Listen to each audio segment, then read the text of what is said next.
He said, Bob, I'm going to show you all something. Show you who you messing with and your hypocrisy, because I'm the fulfillment of all of this stuff. The religious leaders understood this to be an action that only God himself could command. They understood the language. And see, you don't see it when you're reading it in English, Deborah, because it just seems like he says, stretch your hand out. But in the language, when Jesus spoke it, the Pharisees said, wait a minute, this dude is speaking like a divine person. Like he's getting ready to do something that means something. And see, you have to understand why they killed him. And that's why they tried to kill the Christian influence in this day and era that we live in. Because if we live up to this, we have the power to be these kind of infection believers. All right. So we see the result of Jesus touching humanity. And he stretched it out, and his hand was restored. Now, this is something that I want you to realize. When it says that his hand was restored, it means that as he stretched his hand out, I don't know how many tenths of a second it took, I don't know to what degree it was this or that, but his hand was healed immediately. It's not like the Benny Hinn concert you go to. You know, come on out, it's not quite out of him. No, when it was out of him, it was out of him. Now, let's keep looking at this. You see, whenever Jesus sets out to fulfill something, it will be fulfilled. This is what we learn in this verse right here. And in the same sense, whenever we, if we are doing God's will, set out to fulfill something for the cause of Christ, it will be fulfilled. I was telling my brother here the other night, I says, whenever you minister to someone, if it is God's will to be fulfilled, and if the person is living in concert with what God wants to do about the situation will resolve itself. That's only if the person sees themselves living out the situation in fulfillment. Let the accusers watch and linger in their unbelief. If God is the one working the event, victory is the final outcome, and without any human effort. This is what Jesus was saying. Jesus was saying, let the critics continue to watch. Let the critics continue to speak. Let them continue to doubt. He says, but when I do something, it's going to happen. It is going to happen. What we have to do as Christians is we have to leave all that to God. Leave that to God. That's without human help. See, sometimes I get involved in it and say, well, with my counseling, with my techniques, with my knowledge, I'm going to make this happen. And Jesus is saying, are you watching me? Because the success that you've had in the past was never yours. It was whose? It was his. It was his. It was always his. And then Jesus would say to me, you're only a vessel, fool. You're only a vessel. Now, since you're only a vessel, be the vessel and shut up about everything else. Yeah, but what about this? What about that? What about this? I didn't ask you to look at that. Now you're accusing me. Like these fools sat in front of me and accused me. All you're supposed to do is operate in what I've given you.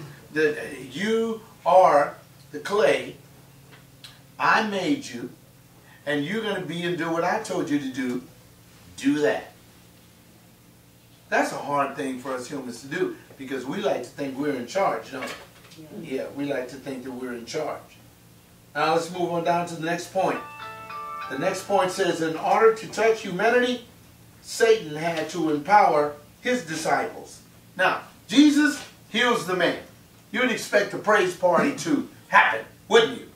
Everybody should jump up and just praise the Lord, speaking in tongues, dancing and everything. We got the victory in Jesus. They should have been singing that song, right? Victory in Jesus. Oh, he's the Lord, our Savior. Ah, you'd expect that.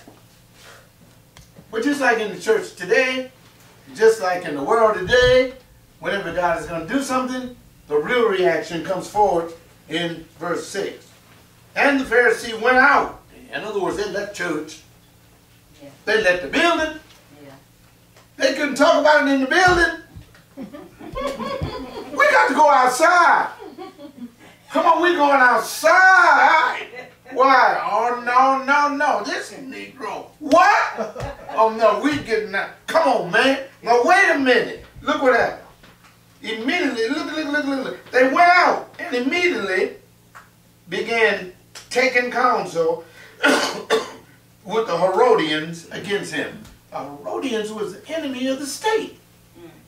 The Herodians were the religious political leaders that had engrafted themselves into Judaism worship in order to spy out what the Jews was doing, to report to King Herod, and so that Herod can get more taxes. Now wait a minute, now the chief religious leaders who are supposed to be for the people and for the healing and for all of that, now they meeting outside with the crooks and the pimps saying, how are we going to kill him?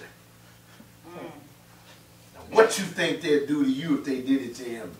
Wow. That's why most Christians today are afraid to be really Christian, because when you watch Jesus and see what he's going through, then you say, wait a minute, could this happen to me? Sure enough.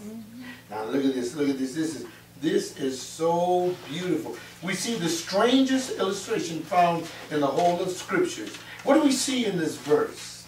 As I move on down into the 3rd page, my goodness. What do we see in this verse? Political and religious enemies coming together in order to discredit what just took place. Coming together. See, we can't get him by ourselves. See, we the Pharisee, no, we can't get him by ourselves. Because all the Jews turn against us. So we need to team up with it. Be careful when you join ecumenical movements. Don't you see what's happening here? Yes. Be careful when you join the ecumenical movement. Be careful when people say, well, you need to meet with us and gather with us. This is called meeting with consensus. See, this kind of meetings have always took place, and it's always been when Jesus is acting as the enemy of the Christian state right here. Then this is wonderful. They went out to meet with the Herodians against him as to how they might destroy him. Who has a King James version? Does it say to kill him? Mine says destroy. Destroy. Okay, destroy him. Okay.